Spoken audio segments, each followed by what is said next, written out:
again, and welcome to Kabbala Revealed. I'm Tony Kozenek. Over the past 12 weeks, we have been looking at important concepts in Kabbala. We haven't covered all of them, but it's time now to take what we have been looking at and to focus on what the goal really is, figure out what the target is. You see, in coming to study Kabbala, the first part of the process is about defining the goal, eliminating things that are of no use to us, defining those things that we can use, and then how to use it. And really the whole process, even after that, is a refinement of keeping the aim on the target. Now, last week we talked about, structurally, about prayer, what prayer consists of. Now let's look at what prayer is from a feeling state, the inner part, what a person experiences. Let's define the target now in the work of Kabbala by taking a look at what it is that we're actually asked to do to change in our inner state in order to reach what we call equivalence of form with the Creator. And what does it mean to go above reason in the work? We've seen that in various articles. What does it mean to build a second nature above the nature that we were given by the Creator? To go in the work by opposing the dictates of our lower nature that control everything that we do. We are going to investigate this by looking at the article Lishma by Bala Salam. Now, Lishma means for her sake, for her name's sake. And Lishma means the state that we need to reach in order to attain equivalence of form with the Creator. He begins. In order for a person to obtain Lishma, one needs an awakening from above, because that is an illumination from above, and it is not for the human mind to understand. But he that tastes knows. It is said that taste and see that the Lord is good. So, in the first place, this thing that we have to attain is not within our nature, and our nature is defined as the will to receive for myself alone. That is, no matter what action it is that we find ourselves taking, no matter how it appears in this world, no matter how altruistic its outward quality is as an action, we're still doing it based only on the parameters of our nature. And that the nature of Lishma requires awakening from above means that because it's not in our nature, it is something we have to obtain outside of it. And there's no way for us to truly understand what this is within our nature. That is, we can't really use our mind, what we call our reason, in order to proceed in this process. We don't disregard the normal things that our mind tells us, but its purpose in spiritual ascent is completely different from its purpose in our day-to-day lives, getting the things that have to do with our survival and the happiness of our lower nature, which is our animal. So it won't be by means of our mind that we're going to proceed here. The only way that we can proceed is, as he says, taste and see that the Lord is good. That it's going to have to be something not in the mind, but something yet tangible to us. How we experience things, what the overall feeling is, what the greater experience within us actually is. He continues, because of that, upon accepting the burden of the kingdom of heaven, one needs for it to be in utter completeness, meaning only to bestow and not at all to receive. Very, very important. When a person determines that they are going to begin this work of a direct contact with the Creator, a very clear line needs to be drawn as to what it is we're trying to achieve. This state of Lishma is not sometimes to give and sometimes to take. It has to be a complete grasp, but you must enter the state totally. So the desire for it also has to be complete. And when a person decides to do this, they aim at not fooling themselves. They aim at looking very carefully what their actual responses are to things. And he continues, if a person sees that his organs do not agree with that idea, he has no other counsel except prayer, to pour his heart to the Lord, to help him make his body consent to enslaving himself to the Creator. Now, don't get put off by the word enslaved. Bala Salam is writing all the time from how it feels within our experience.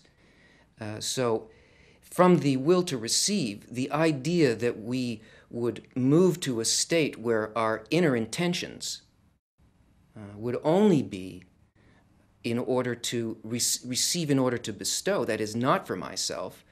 At the beginning of the path, this feels like, this is enslavement, or I will disappear, or so on. But you must keep in mind that we're not talking ever about trying to control the normal desires of our animal level.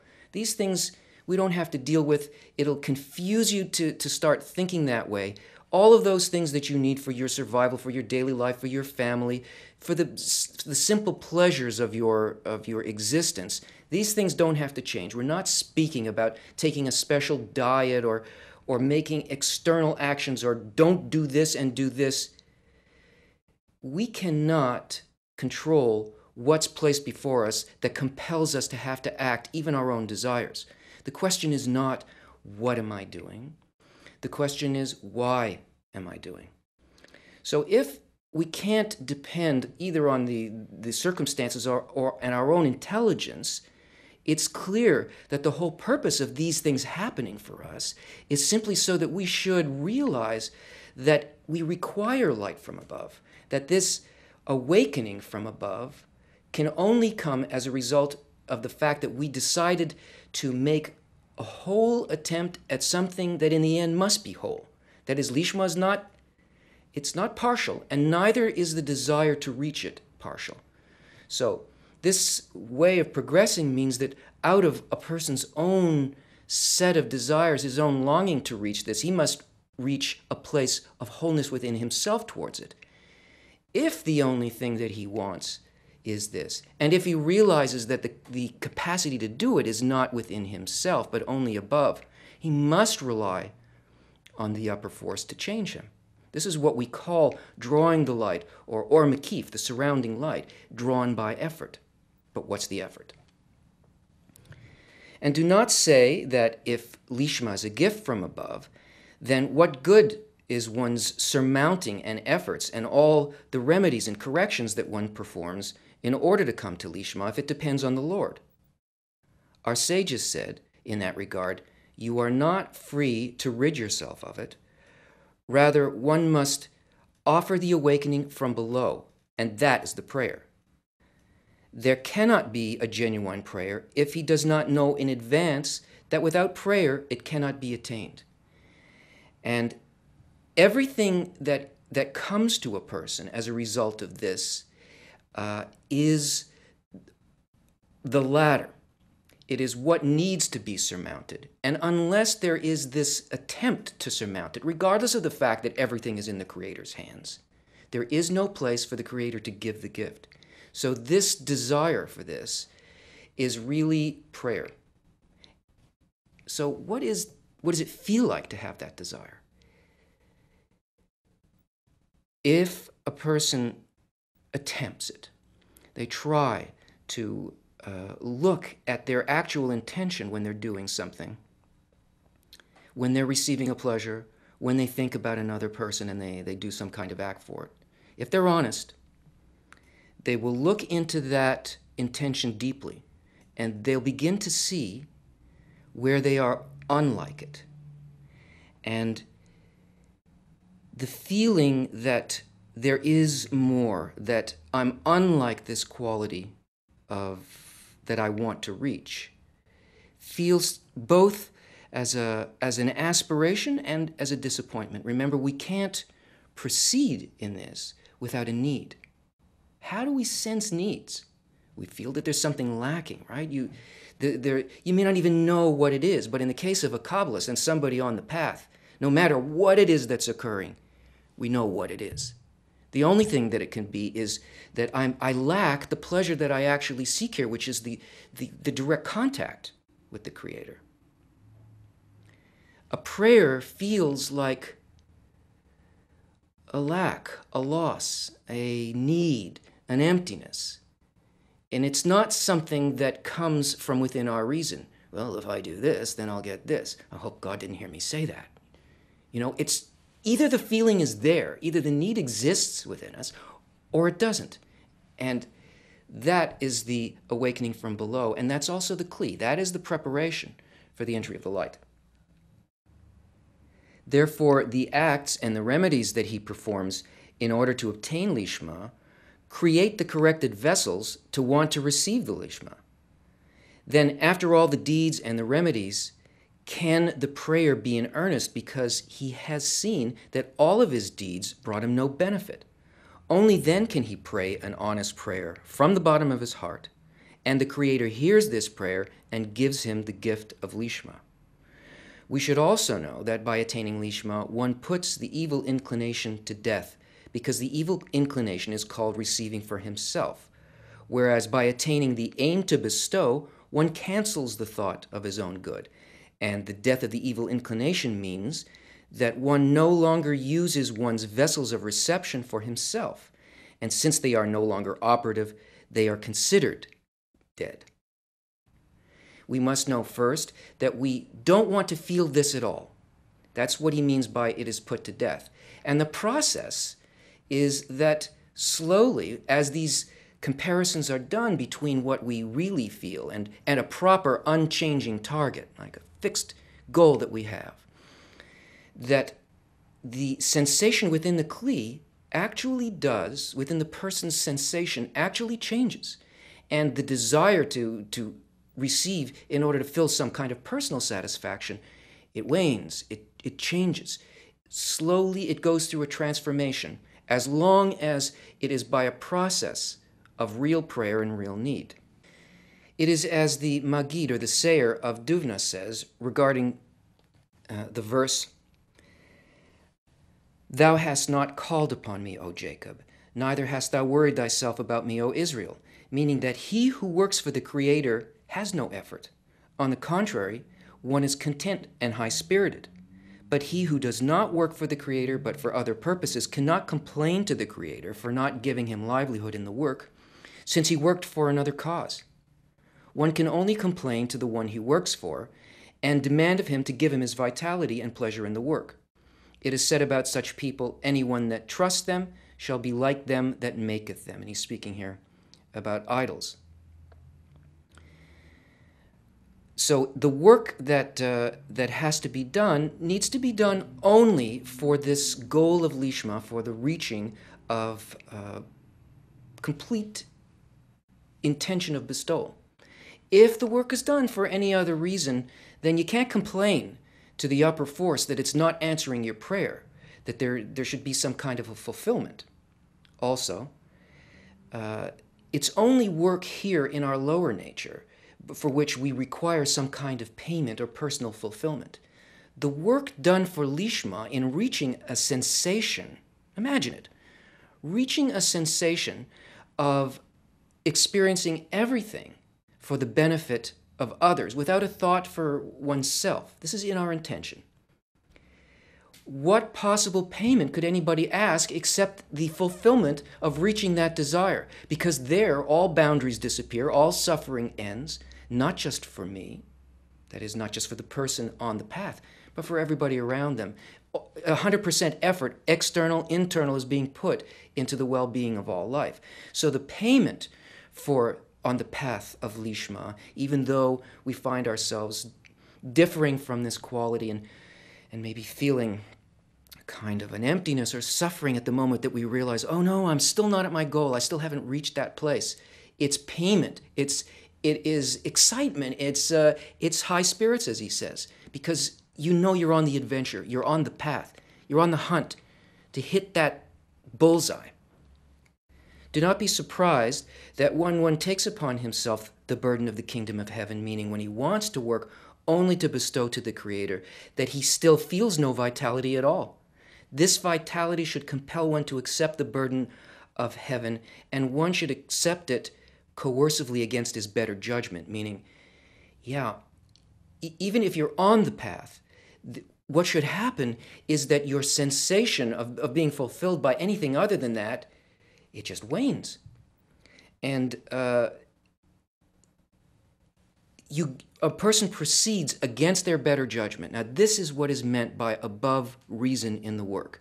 If you listen to the ground rules of your will to receive, your body, basically, it will say, what are you doing this for? This doesn't make any sense. You're just screwing everything up here for me. This is always the argument. And a person will always see and hear everything around them working against it. But this is in order for us to be able to, he says, accept the work coercively. He means do not listen to what the will to receive says, but understand that this doubt that comes before us from the will to receive actually enables us to make this choice by free will. I'm not being controlled either by my lower nature, nor is the upper force saying, I'm going to make this easy for you and just pull you like this, and you're going to feel wonderful in a payment. No. Now you're in a place where free will really exists. You are neither controlled by your lower nature nor by the Creator. You are working in what is called a middle line. That is, it's up to you and your own intention, an individual, uncoerced intention, to become like the Creator. And this is the only way, when this exists as a matter of free will within the person, to choose that path where there's no payment either way. This is the real achievement. This is the trick. And this is why all of this is hidden from us, because it's so completely opposite to our normal way of functioning through the control of our will to receive. Meaning that the body should not agree to this enslavement. For why does the Creator not shower him with vitality and delight? In fact, this is a great correction. If it were not for that, the will to receive would have agreed to this work, and he would never have been able to attain Lishma. Rather, he would always work for his own good, to satisfy his own desires. It is as people say, that the thief himself cries, catch the thief, and then you can't tell which is the real thief in order to catch him and to reclaim the theft. If things function the way that they do here, and we receive some kind of an egoistic fulfillment from this work, we would become slaves. This is where the real enslavement would occur. We would become machines, and we'd never be able to go beyond that to reach any point of freedom whatsoever. But when the thief, meaning the will to receive, does not find the work of accepting the burden of the kingdom of heaven tasteful, because the body accustoms itself to work against its own desire, it can begin to work with the single purpose of bringing contentment to the Maker. To work against our nature, it means to get a sensation of what is required for us on our next level. When we feel a difficulty usually in the form of a doubt or a temptation, not of doing a certain kind of action. Kabbalists don't deal with the physical level of actions, but when the temptation is to believe that my life would be better if I simply pursued this for myself, that I see the people around me successful who pursue this, when the doubt comes to say it should be this other way, working against nature means not to use that level of reason. Recognize it. It's the only thing that the animate level within the person can say. What do you expect it to be? It can't be anything other than that. The speaking level, the higher level, the one that a person is attempting to give birth to from this point in the heart that you felt at the beginning of this path, that is like a spiritual embryo, now is going to become a person. If that's going to happen, then the reason, the thinking, the logic behind how you will proceed has to be the logic of the Creator. It's an opposite logic. So we can immediately sense what the next thing is that has to occur for us by the doubt that comes up. It's like a radar system that immediately shows us precisely the thing that has to be worked on. And then it is impossible to proceed except by faith here. And this is what's meant by faith, not a belief, not like, well, some wise guy told me that this is the way that it should be, so what the heck, I'll do it and everything will be okay. No. It must be that the desire to feel the upper mind means that I will not allow myself to be guided by my desire to receive for myself, either spiritually or corporally. That I will make the effort anyway, I'll do it as an experiment, and I will see what the results are. I will put that effort in. What will the effort give me? The effort will give me a need. Big reward. It's a huge reward, actually. The need will be a need specifically for what it is that I couldn't achieve. It will raise the person above the doubt. It will create not a physical vessel, but now a spiritual vessel that exists above the will to receive. A second nature begins to be built there. That is, desires not for this physical level, which are already perfected, done. We don't have to deal with that. Creator did that. But here we begin to build and grow a man, a spiritual creature that is made up of a desire, because that's what the creature is. It's just a desire, but it's a specific desire only for the Creator's mind towards everything else, towards what now begins to be below the person. These are real sensations. This is something that a person actually feels, an attainment, an enlightenment, a spiritual ascent in which reality appears very differently to that person. One's intention should be only for the Lord, as it says, "Then thou shalt delight thyself in the Lord." Thus, when first he served the Lord, he did not sense any pleasure in the work, and rather it was done by coercion. But now that he's accustomed himself to the work in order to bestow, he merits delighting in the Lord. The work itself renders one with pleasure and vitality, and this is considered that the pleasure is aimed at the Creator. Join us again.